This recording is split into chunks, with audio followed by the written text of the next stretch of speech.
নমস্কার, শুরু করলাম আজকের চতুর্থ স্তম্ভ। আমি ইন্দ্রাণী। অত ঘুরিয়ে পেঁচিয়ে বলার চেয়ে সাফ বলতেই তো পারেন যে এই যতেক আন্দোলন, ফেক নিউজ, জমায়েত ইত্যাদির মূল বিষয়টা নারী ধর্ষণ নয়, নারীত্বের অপমান, অমর্যাদা নয়, এক ডক্টর কি মত ইত্যাদিও নয়। উদ্দেশ্য বিধেয় একটাই, মমতা ব্যানার্জির পদত্যাগ। ঠিক যেমনটা হয়েছিল কদিন আগেই বাংলাদেশে, ঠিক তেমনি নবান্নের ওপর দিয়ে মমতা হেলিকপ্টারে করে পালাবেন, তলায় জনগণ হাততালি দেবেন, বেলা চাও কিংবা নমস্তে সদা বৎসলে গাইবেন তারা। সেই হেলিকপ্টার চলে যাবে দিল্লি, মোদিজি দোভালকে পাঠিয়ে মমতা বন্দ্যোপাধ্যায়কে সেফ হাউসে পাঠাবেন। এরকম এক ছবি ভাসছে অনেকের চোখে।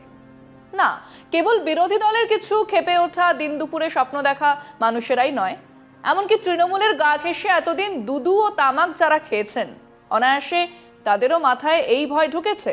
জিজ্ঞেস করছেন জনে জনে, কি হবে বলুন তো? তারপর খানিক নিরপেক্ষ হবারও চেষ্টা করছেন। এতদিন যারা কালীঘাট মুখ হয়ে বিছানা থেকে উঠতেন, তাদের অনেকেই হঠাৎই ওই চোখ বাঁধা আইনের দেবী হয়ে ওঠার চেষ্টা করছেন। আমি অন্যায়ের প্রতিবাদ তো করবই, মানে খুব পরিষ্কার, গদি ওল্টালে দাড়ি কামিয়ে অজ্ঞাতবাসে না যেতে হয় তার ব্যবস্থা করছেন আর কি। এবং এসবের মধ্যে আসল বিষয় সেই ধর্ষণ, তার প্রেক্ষিত, হত্যা, তার ন্যায় বিচার ইত্যাদি গেছে গড়ের মাঠে ঘাস খেতে। যা গত 10 বছরের নির্বাচনে হাসিল হলো না, তা এক ধাক্কায় হাটের মুঠোয় পাবার জন্য উতলা মানুষজন আপাতত এক দাবিতেই নিজেদের দাঁড় করিয়েছেন, মমতার পদত্যাগ চাই। সিবিআইয়ের কাছে আরজি কর মৃতার মামলা চলে গেছে, এমনিই নয়। উচ্চ আদালতের মনে হয়েছে যে রাজ্য সরকারের পুলিশ কিছু জিনিস লুকোতে চাইছে, কিছু অন্য মতলব আছে। তারা যথেষ্ট নিরপেক্ষ দৃষ্টিভঙ্গি নিয়ে মামলাটির তদন্ত তো করছেই না, বরং তাদের আসল লক্ষ্য এই হত্যা ধর্ষণে প্রকৃত অপরাধীদের আড়াল করা। তাই তারা মামলাটি তুলে দিয়েছে সিবিআইয়ের হাতে। হাতরাসে যখন মৃতদেহ মা বাবার হাতে না দিয়ে পুলিশি পাহারাতে শ্মশানে নয় ধান খেতেই মাঝরাতে পুড়িয়ে ফেলা হয়, তখন বিচার ব্যবস্থার ভুরু পর্যন্ত কুঁচকোয় না। যখন বিলকিস বানুর ধর্ষকদের আইনকে বুড়ো আঙুল দেখিয়ে জেল থেকে বার করে মালা পরানো হয়, মিষ্টি খাওয়ানো হয়, তখন তা নিয়ে এক সিদ্ধান্ত নিতে 3 মাস কেটে যায়। বিচারালয় থেকেই অনুমতি নিয়ে ধর্ষণ খুনের অভিযুক্ত নয়, বিচারে দোষী সাব্যস্ত, যাবজ্জীবন জেল খাটার সাজা পেয়েছে যে গুরমিত রাম রহিম, তাকে যখন খুশি পেরোল দেয়। তিনি জেল থেকে 19 গাড়ির কনভয় ফেরেন, নিজের আখাড়াতে ভাষণ দেন, শখ আহ্লাদ মিটিয়ে জেলে ফেরেন, আবার আখাড়াতে যান। 2 বছরে 7 বার 50 দিনের পেরোলে বেরিয়েছেন তিনি, বিচারালয়ের অসীম করুণায়। সেই বিচার ব্যবস্থা যখন এই হত্যার ধর্ষণের মামলা যখন সিবিআইয়ের হাতে তুলে দিতে চান, তা নিশ্চয়ই বিচারের স্বার্থে, এবং তা নিয়ে কোনো কথা বলার অবকাশ আমাদের নেই। ফিরছি আলোচনা একটা বিরতির পর, সঙ্গে থাকুন। কিন্তু কাদের হাতে এই মামলা দেওয়া হলো? এই বাংলার 29টা বড় বড় মামলা তাদের হাতে আছে। সেই নারদা, সারদা, রবি ঠাকুরের নোবেল থেকে নন্দীগ্রাম গুলি চালনা থেকে তাপসী মালিকের ধর্ষণ, খুন, কোন মামলাটা তারা কিনারা করতে পেরেছেন?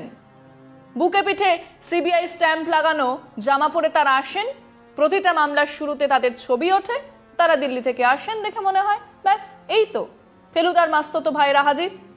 তারপর দিন যায়, মাস যায়, বছর যায়, একটারও কিনারা করে উঠতে পেরেছেন? সাকসেস রেট কি? এতগুলো মামলার গতি আমাদের জানা নেই, কিন্তু বিচারপতিদের মনে হয়েছে এই আরজি কর ধর্ষণ এবং হত্যার মামলার কিনারা করবেই এই সাধের লাউ ধরি সিবিআই। তাহলে অবস্থাটা আরেকবার বোঝা নেওয়া যাক। মামলা চলে গেছে সিবিআইয়ের কাছে, কেন?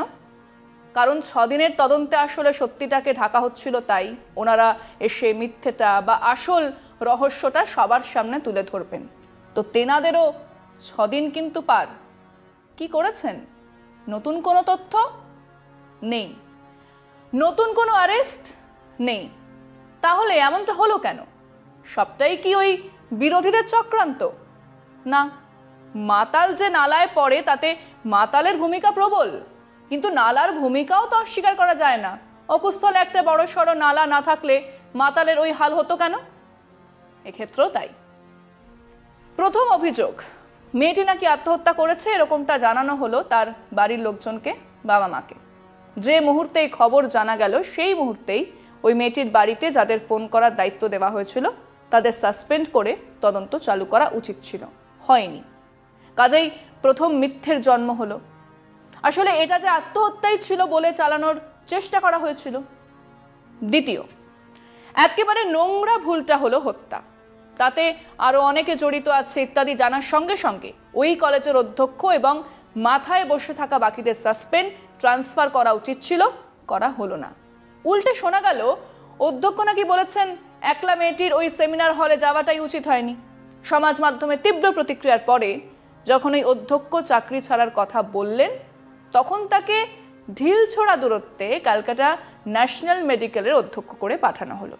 মানুষ এটা মেনে নেয়নি এবং সেদিন রাতে আরজি করের ঘটনা আটকানো না গেলেও সামলানো যেত, সামলানো হয়নি।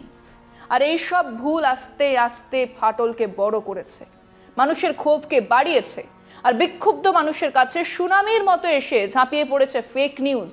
তা এখনো থামার নাম নিচ্ছে না, যা মানুষকে কোথাও বিশ্বাস করিয়েছে যে এই ধর্ষণ আর হত্যা আসলে সরকারের মাথায় থাকা সর্বোচ্চ লোকজনের তৈরি এক ঘটনা। কাজেই মানুষ রাজপথে, মানুষ বিক্ষুব্ধ, তীব্র আর বিরোধী ধান্দাবাজের বাদ দিলে এদের অনেকেই মমতার সমর্থক ছিলেন। কিন্তু সমর্থক মানেই তো দাসখত লিখে দেওয়া নয়, সমর্থন তো বদলায়। সিপিএমকে দেখলে তা বোঝা যায়।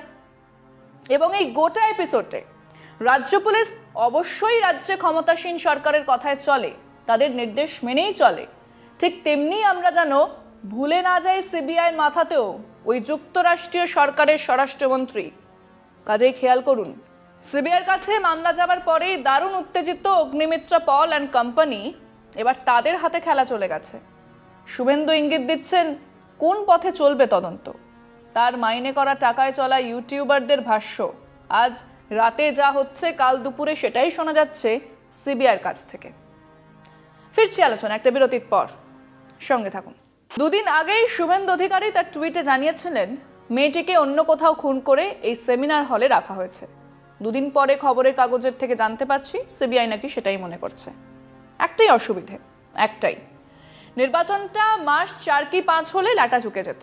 নিত্য নতুন তথ্য এনে মানুষকে চমকে দিয়ে ভাওতা দিয়েই একটা ওলট পালট করা যেত। কিন্তু 1.5 বছর এই টেম্পো ধরে রাখা যাবে? 1.5 বছর ধরে এই ধর্ষণ আর হত্যার রেশ জিয়ে রাখা তো দূরস্থান। সবাই জানেন মহালয়া, দুর্গাপুজো, কালী পুজো, বড়দিন আর নিউ ইয়ার উৎসবে এই আন্দোলন টিকিয়ে রাখা কঠিন। কাজেই এখনই হেস্তনেস্ত চাই বলেই মারাত্মক পদ্ধতি নেওয়া হচ্ছে। মিথ্যের ঝড় নেমে আসছে আর প্রতিদিন সরকার আর প্রশাসনের ঘুম কেড়ে নেবার পরিকল্পনাও চলছে। চালাও গুলি, লাঠিচার্জ হোক, জেলে পোড়ো, প্রতিদিন খবরের কাগজের হেডলাইন্স চাই।